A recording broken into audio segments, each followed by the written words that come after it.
O mama, napunasan mo, tuyo na yung map. Ilalagay mo sa loob ng bulak. 1, 2, 3. Sir, yung kulugo mo. Ito na, punasan mo na. Naalala ko na naman si Kuya, yung nagda-demo na nagtatanggal ng kulugo. Ang husay-husay nito. Tara, panoorin ulit natin to. Talaga, hindi po nagbibiro, napakalaki na po ng kulugo niya. Pero pagkakulugo ha, panoorin niyo yung kulugo. Bulak, pilugin niyo po yung pinakadulo. So napilot mo sir, ito naman sir yung ginagamit ko sa kulugo.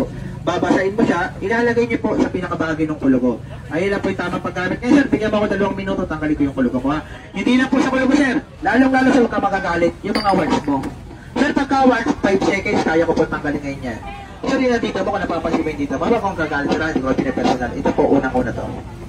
Sir, 5 seconds, bilang sir na 1 hanggang 5 seconds, kaya ko po tanggalin ngayon. Pero sir, hindi po masakit yan kasi words lang po yan. Idea lang sir, okay lang po ba? Tanggalin ko? So sabi ko alin nyo, idea po kasi sir, ito po, papakaya po mag-demo para ipakita ko lang sa inyo yung produkto ay napapisa po, no? So pagkaward, bulak sir, bilugin mo. Basahin mo sir ng bagya, nabasa mo na. Sir, ito po yung watch na, malapit po sa mata. Malapit na po sa mata, malaki na po o maliit. Ayan po sir yung word sa, ilalagay mo sir ng ganyang kasimple. Ayan po yung word sa, so 5 seconds sir. Halimbawa lang po sir, upo kayo, sigit lang po, ano? Upunasan ko lang sir kasi marami yung bangkuhan natin. So halimbawa sir, mga 5 seconds sir, ito yung tamang paggamit sa words. Upo po kayo. 5 seconds, ito po yung words ha. Sabi na po, galit ng kating alcohol. So pagka-words sir, yung mga salig kong malaki sir, pwede ko rin tanggalin niya. Wala naman po bayad ito, idea lang po ito, no? Ito yung sinasabi kong words. Halimbawa sir, mga 5 seconds, sir, ito po yung salamin, panoorin nyo yung words ha.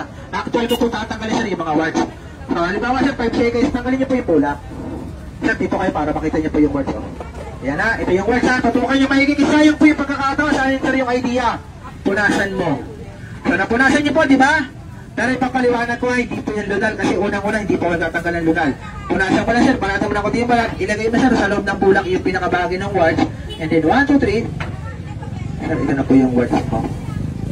Saka tingnan nyo po yung pinagmamalaki. Tingnan nyo po yung laki ng words sa laki po nung tinanggal ko sugat. Sir, yung sugat napakaliit pero tingnan nyo po yung words kung gano'n po medyo may kalakihan na rin po yan. Ano lang po kasi, di ba? Sabi ko nga sa inyo, hindi lang po sa words. Ngayon sir, kung sumasakit yung likod nyo o mga tinabalakang kayo sir, pwede nyo rin po siyang gamitin. Hindi lang po yung sa mga words.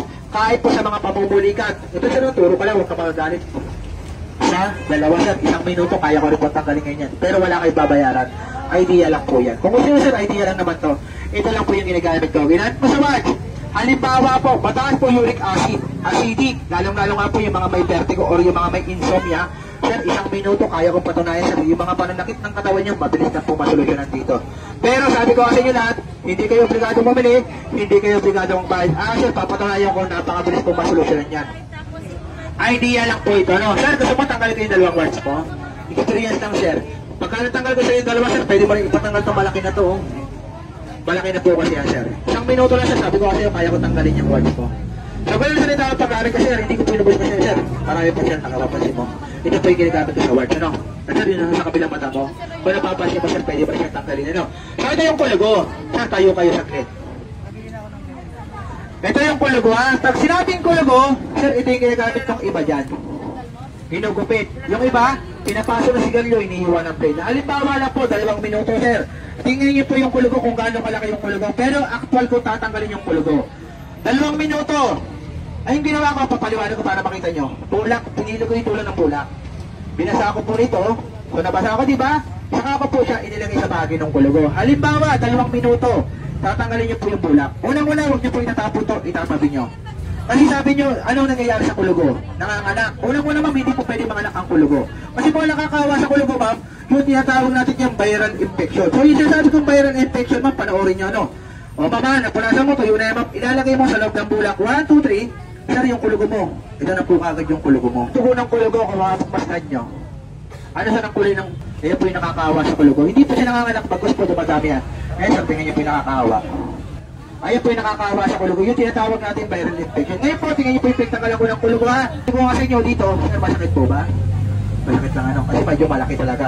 Pero yan sir, napakasimple na po ng kulugo na yan. Ngayon sir, maganda, pag uwi mo sir, hugasan mo kagad. Para yung pagtanggalan niyo sir, malinis na malinis po yan. Ganun na po kasi po sa kulugo, pwede na po ako ng tape ma'am. So, maligo ka sir, babasa, okay na po siya sir. Pagka kumikilot sir, matunamik na siguro. Pero hindi naman siguro kayo kilot dyan. Kasi sir, ito ha, ipapakita ko sa inyo yung kulugo kung gaano kalalim.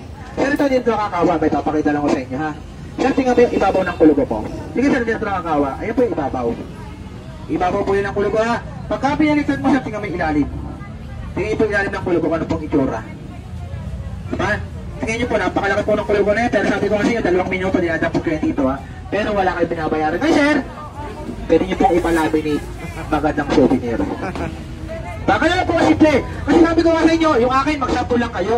Wala naman po akong pakialam, may benta man yan or wala. Basta yung gusto ko man, puro kayo.